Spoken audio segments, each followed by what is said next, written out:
மலேசியாவின் 70வது சுதந்திர தின கொண்டாட்டத்தை முன்னிட்டு தேசிய நினைவு சின்னமான தூகு நெகாராவை புனரமைக்க அமெரிக்க அரசாங்கம் 1 மில்லியன் ரிங்கிட் நிதியுதவி வழங்கியுள்ளது. கோலாலம்பூரில் நடைபெற்ற அமெரிக்காவின் 250வது சுதந்திர தின வரவேற்பு நிகழ்ச்சியில் மலேசியாவுக்கான அமெரிக்க தூதரகத்தின் தற்காலிக தூதர் டேவிட் எச் கேம்பல் ஜூனியர் இந்த அறிவிப்பை வெளியிட்டார். வாஷிங்டனில் உள்ள புகழ்பெற்ற ஈவோ ஜீமா நினைவு சின்னமும் மலேசியாவின் தூகு நெகாராவும் பிலிக்ஸ் டி வால்டன் எனும் ஒரே சிற்பியால் வடிவமைக்கப்பட்டவை என்பதை அவர் சுட்டிக்காட்டினார். அமெரிக்க மக்களின் சார்பில் வழங்கப்படும் இந்த நிதியுதவி கலாச்சார பாதுகாப்புக்கான தூதர்களின் நிதியத்தின் கீழ் வழங்கப்படுகிறது. மலேசிய அதிகாரிகளால் மேற்கொள்ளப்படும் இந்த புனரமைப்பு பணிகளின் மூலம் அடுத்த ஆண்டு நாட்டின் வரலாற்று சிறப்புமிக்க 70வது சுதந்திர தினத்திற்குள் நினைவு சின்னம் முழுமையாக பொலிவு பெறும் என எதிர்பார்க்கப்படுகிறது. அரசாங்க ஊழியரா நீங்கள் கடனுதவி வேண்டுமா? கவலை வேண்டாம். உங்கள் பண தேவையை தீர்க்க காத்திருக்கிறது அரசாங்கத்தின் முழு அங்கீகாரம் பெற்ற நிதி நிறுவனம் அங்கதான் ஜாத்திடீரி. எளிய முறையில் குறுகிய காலத்தில் உங்களின் கடனுதவி அங்கீகரிக்கப்படும். உடனே திரையில் காணும் QR கோட்டை ஸ்கேன் செய்து மேல் விவரங்களை பெற்றுக் கொள்ளுங்கள். இது ஒரு சில நிபந்தனைகளுக்கு உட்பட்டது.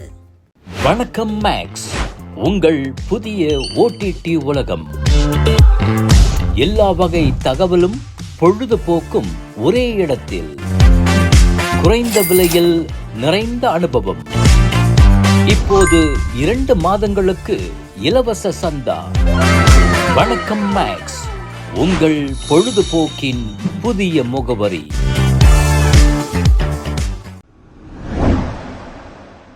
மலாக்கா டுரியான் துங்கால் பகுதியில் இந்தியர்கள் 3 சுட்டுக் கொல்லப்பட்ட விவகாரத்தில் போலீஸ் 4வது முறையாக தாக்கல் செய்த புலனாய்வு அறிக்கையை சட்டத்துறை தலைவர் அலுவலகம் AGC இன்னும் பரிசீலித்து வருகிறது.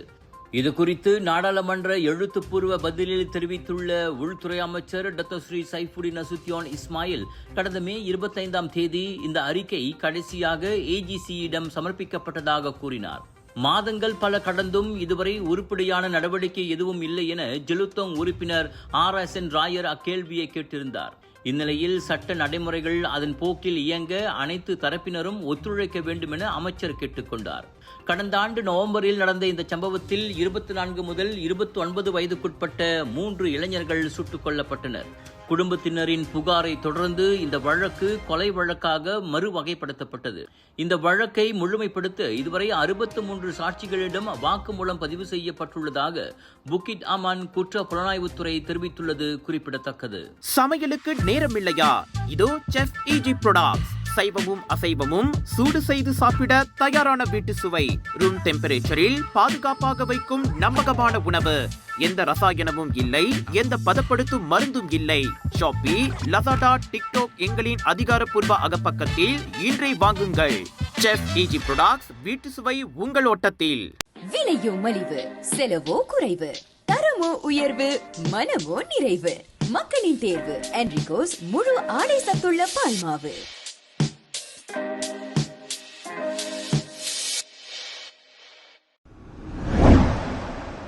கோம்பாக்கில் சமூக ஊடகத்தில் நேரடி ஒளிபரப்பு மூலம் வியாபாரம் செய்து கொண்டிருந்த வணிகர் ஒருவரின் வளாகத்தை உள்நாட்டு வாணிபம் மற்றும் வாழ்க்கை செலவின அமைச்சான KPDN-இன் அதிகாரிகள் அதிரடியாக சோதனையிட்டுள்ளனர்.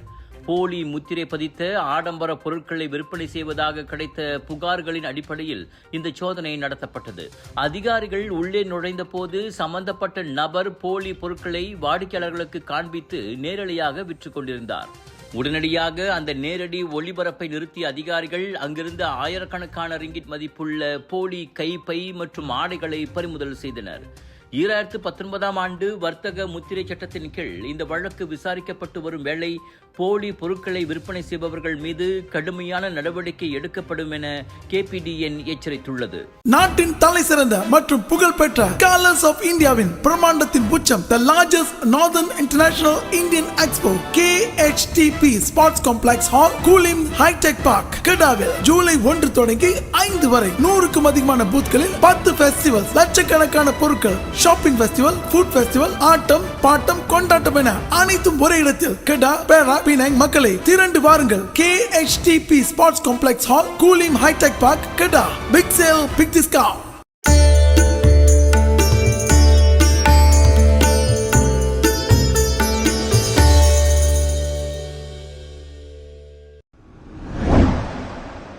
மலேசியாவில் ஒரு குடும்பம் ஆண்டுதோறும் சராசரியாக 31.9 கிலோகிராம் முதல் 97.3 கிலோகிராம் வரை உணவை வீணாக்குவதாக மலேசிய புள்ளியியல் துறை தெரிவித்துள்ளது.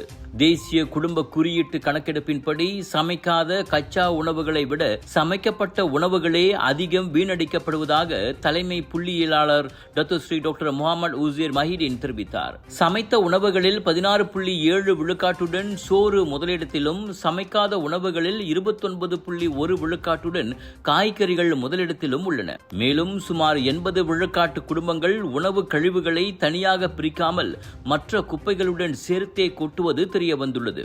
காலாவதி தேதிகள், குளிர்சாதன பெட்டியில் நீண்ட நாட்கள் உணவை வைப்பது மற்றும் அளவுக்கு அதிகமாக வாங்குவது போன்றவையே இதற்கு முக்கிய காரணங்களாக கூறப்படுகின்றன.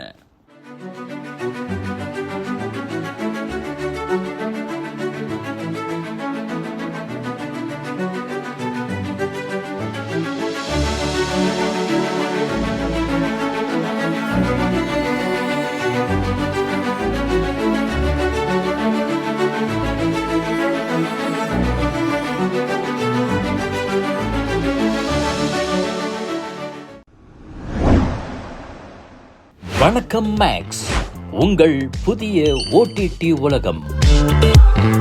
எல்லா வகை தகவலும் பொழுதுபோக்கும் ஒரே இடத்தில். குறைந்த விலையில் நிறைந்த அனுபவம். இப்போது 2 மாதங்களுக்கு இலவச சந்தா.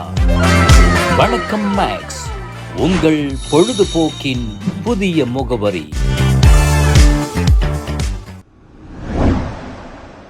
சிராஸில் 8 வயது சிறுமியை பாலியல் வன்கொடுமை செய்த குற்றத்திற்காக 49 வயது வேலையில்லாத ஆடவர் ஒருவருக்கு 10 ஆண்டுகள் சிறை தண்டனையும் 2 பிரம்படிகளும் விதித்து கோலாலம்பூர் செஷன்ஸ் நீதிமன்றம் தீர்ப்பளித்துள்ளது. ஹில்மி குஸ்னான் எனும் அந்த ஆடவர் தன் மீதான 2 குற்றச்சாட்டுகளையும் ஒப்புக்கொண்டதை தொடர்ந்து நீதிபதி இந்த தண்டனையை வழங்கினார்.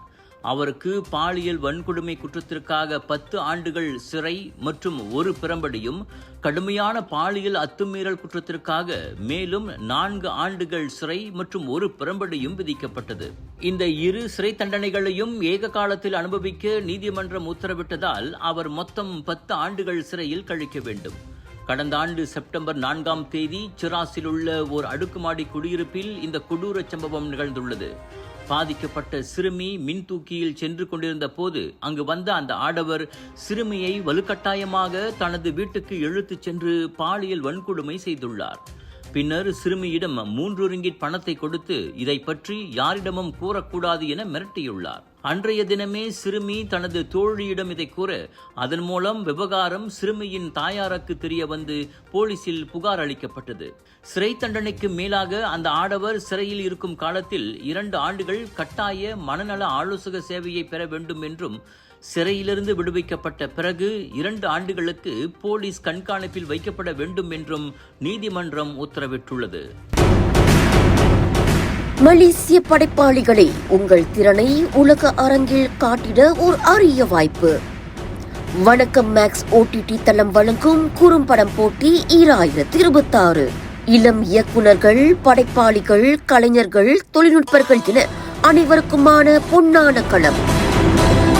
கவரும் வகையில் கதை சொல்லும் திறமை இருக்கிறதா? உங்கள் கற்பனையை திரையில் காட்ட தயாரா? சிறந்த படைப்புக்கு ரொக்க பரிசு காத்திருக்கிறது. முதல் பரிசு 10,000 ரிங்கேட், 2ஆம் பரிசு 6,000 ரிங்கேட், 3ஆம் பரிசு 4,000 ரிங்கேட், ஆறுதல் பரிசு 500 ரிங்கேட். மலேசிய படைப்பாளிகள் மற்றும் கலைஞர்களின் திறமைகளை உலகம் காணட்டும். பதிவுக்கான இறுதி நாள் ஜூன் 25. இப்போதே பதிவு செய்யுங்கள். உங்கள் கதை உலகத் திரையில் வெற்றி கதையாக மாறலாம். வணக்கம் மேக்ஸ், திறமைகளை இணைக்கும் ஒரு புதிய தளம். இது ஒரு போட்டி மட்டுமல்ல, அடுத்த தலைமுறை படைப்பாளிகளுக்கான ஒரு தேடல். பதிவுக்கு திரையில் காணும் QR கோட்டை ஸ்கேன் செய்யுங்கள்.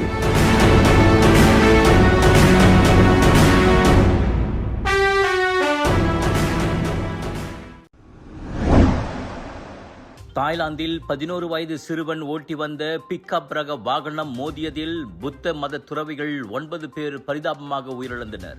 தாய்லாந்தின் வடகிழக்கு பகுதியில் உள்ள முக்காடான் மாநிலத்தில் இந்த பயங்கர விபத்து நிகழ்ந்துள்ளது. அங்குள்ள நெடுஞ்சாலையில் 35க்கும் மேற்பட்ட புத்த மத துறவிகள் பாத யாத்திரையாக சென்று கொண்டிருந்தனர். அப்போது 11 வயது சிறுவன் ஒருவன் தனது பெற்றோரின் பிக்கப் ரக வாகனத்தை அவர்களுக்கு தெரியாமல் எடுத்துக்கொண்டு அதிவேகமாக ஓட்டி வந்துள்ளார். கட்டுப்பாட்டை இழந்த அந்த வாகனம் சாலையில் வரிசையாக சென்று கொண்டிருந்த துறவிகள் மீது பயங்கரமாக மோதியது. இந்த கோர விபத்தில் 5 துறவிகள் சம்பவ இடத்திலேயே உயிரிழந்தனர். மேலும் 3 பேர் மருத்துவமனையில் சிகிச்சை பலனின்றி மரணமடைந்தனர். அதோடு 14 துறவிகள் படுகாயமடைந்து மருத்துவமனையில் அனுமதிக்கப்பட்டுள்ளனர். அவர்களில் 4 பேரின் நிலைமை கவலைக்கிடமாக உள்ளதாக கூறப்படுகிறது. விபத்தை ஏற்படுத்திய சிறுவனை போலீசார் காவலில் எடுத்து விசாரித்து வரும் நிலையில் பிள்ளைகளை கண்காணிப்பதில் பெற்றோர்கள் அலட்சியமாக இருக்கக்கூடாது என மாநில ஆளுநர் எச்சரித்துள்ளார். பேரா பினெங் மக்களே, கலர்ஸ் ஆஃப் இந்தியாவின் பிரம்மாண்டத்தின் உச்சம் northern international Indian expo KHTP sports complex mall, Kulim hitech park, Kulim கிடாவில் ஜூலை 1 தொடங்கி 5 வரை 100க்கும் அதிகமான பூத்களில் 10 ஃபெஸ்டிவல்ஸ், லட்சக்கணக்கான பொருட்கள், ஷாப்பிங் ஃபெஸ்டிவல், ஃபுட் ஃபெஸ்டிவல், ஆட்டம் பாட்டம் கொண்டாட்டம் என அனைத்தும் ஒரே இடத்தில் திரண்டு வாருங்கள். KHTP sports complex hall, Kulim hitech park, Kulim கடா.